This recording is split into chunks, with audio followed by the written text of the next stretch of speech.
Every year, thousands of people from Latin America, Africa, and the Caribbean risk their lives to come to the United States, hoping for a better future. By early December 2022, over 150,000 undocumented migrants had arrived in New York City alone, with more still coming.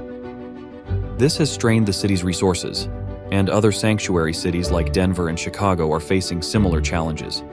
With resources stretched thin, the government of Texas passing new anti-immigration laws, such as Operation Lone Star, and tensions rising on U.S. streets, the pressing question emerges: how long can this situation last? And what is the government doing to handle the growing crisis to prevent it devolving into something far worse?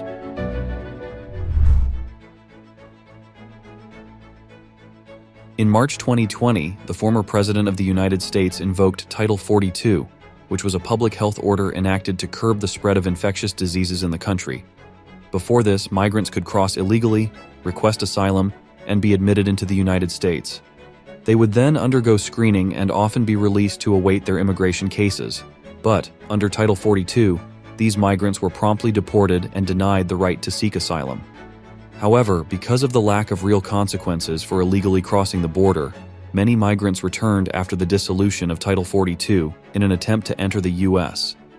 Many of these undocumented migrants have arrived in New York City, while others were bussed from Texas.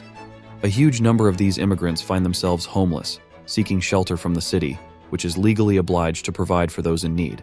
However, this policy has backfired, with the city's homeless shelter reaching a record high last fall and continuing to grow ever since. Notable establishments like the Roosevelt Hotel have now transformed into hubs for refugees. A significant portion of the newcomers to New York City are Venezuelans who entered through the southern border. In a country with a population of 29 million, an astonishing 7 million refugees and immigrants have left Venezuela, driven by a deteriorating economy. While most Venezuelans settle in Latin American and Caribbean countries, a considerable number have embarked on perilous journeys to the United States. Between 2015 and 2018, about 100 Venezuelans were apprehended annually at the border, but this number skyrocketed to over 150,000 between October 2021 and the end of August 2022. New York City's mayor, Eric Adams, has consistently appealed to the U.S. federal government for increased funds and expedited work authorizations for migrants, aiming to help them achieve self-sufficiency. Unfortunately, these requests have not been fulfilled. As the city grapples with these challenges, Mayor Adams has taken the unconventional step of discouraging migrants from seeking refuge in New York City. In early October, he traveled to Mexico, Ecuador, and Colombia, meeting with migrants and conveying the message that New York City has reached capacity. But with the government doing all it can to manage the crisis, the once hospitable residents of New York City are becoming uncomfortable and resentful. Many users online are clamoring for the removal of the right to shelter law, arguing that it should either apply exclusively to residents or not apply to outsiders at all. Offline, New Yorkers have taken to the streets to protest against the influx of more migrants into their city.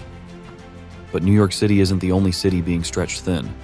The city of Denver is particularly struggling to find housing for these migrants.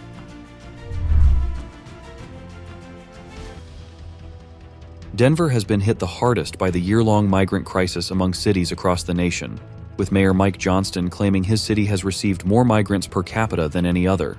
Nearly 36,000 migrants have arrived in Denver over the past year, many of them claiming asylum after crossing the U.S.-Mexico border in Texas. In December alone, 144 buses dropped off migrants in Denver at the pace of 100-200 people per day. The city has already spent $34 million setting up emergency shelters, including renting rooms in 7 hotels throughout Denver. The number of people in hotels surpassed 4,400 this week, the highest yet during the year-long influx. The number of people sheltered in hotels has doubled just since November, when the Denver Department of Human Services lifted the time limit for families. Single migrants can stay in the hotels for only 14 days, and many have moved into tents on city sidewalks. The mayor has asked for more cooperation with other states, particularly Texas, as Denver reaches a breaking point and has filled up nearly every available hotel room. This response to migration will cost the city roughly $160 million to $180 million in the next fiscal year's budget, which is almost 15% of the total budget.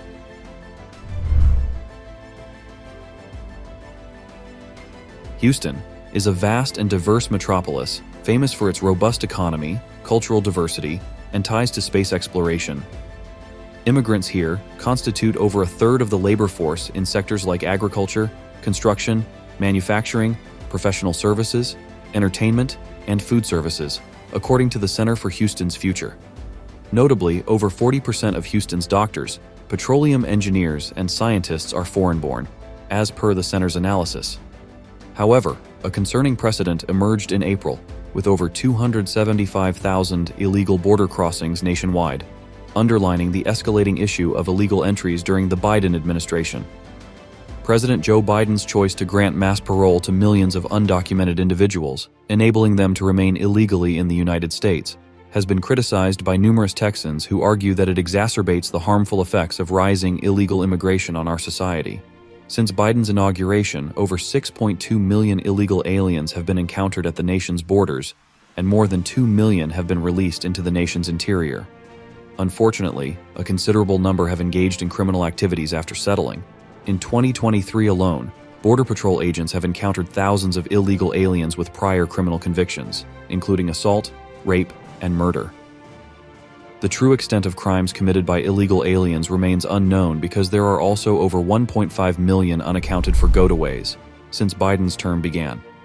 A 2021 Department of Justice report revealed that 64% of federal arrests in 2018 involved non-citizens, despite them comprising only 7% of the population at that time. But even without engaging in criminal activities, the presence of numerous undocumented migrants is influencing the quality of life for both residents and legal immigrants.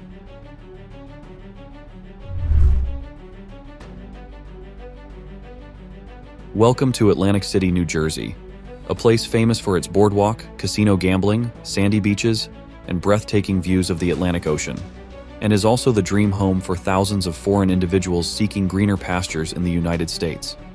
The increasing immigrant population of Atlantic City has played a pivotal role in bolstering America's labor force.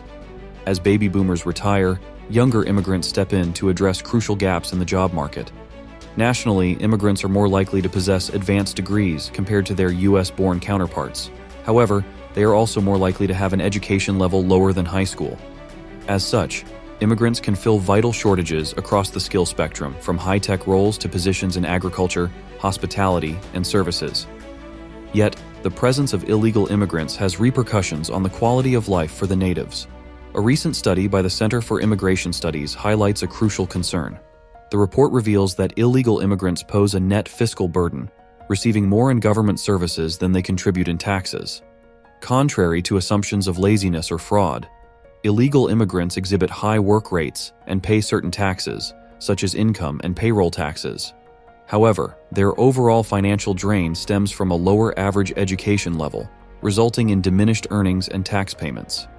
Governor Phil Murphy's administration in New Jersey had contemplated allocating $5 million in federal COVID-19 aid for a rapid response plan to address migrants arriving from the southern border last summer. However, this plan never materialized, according to records and the governor's office. When questioned about handling the inflow of migrants, Governor Murphy pointed to New York City as the solution, saying it has the resources. Whether this is a political move for his gain or a move to address the immigration crisis is nuanced. Nevertheless, such measures would only provide temporary relief for the state, without effectively addressing the broader immigration challenges faced by various states. How do you think the U.S. federal government should handle this crisis? Tell us in the comment section below.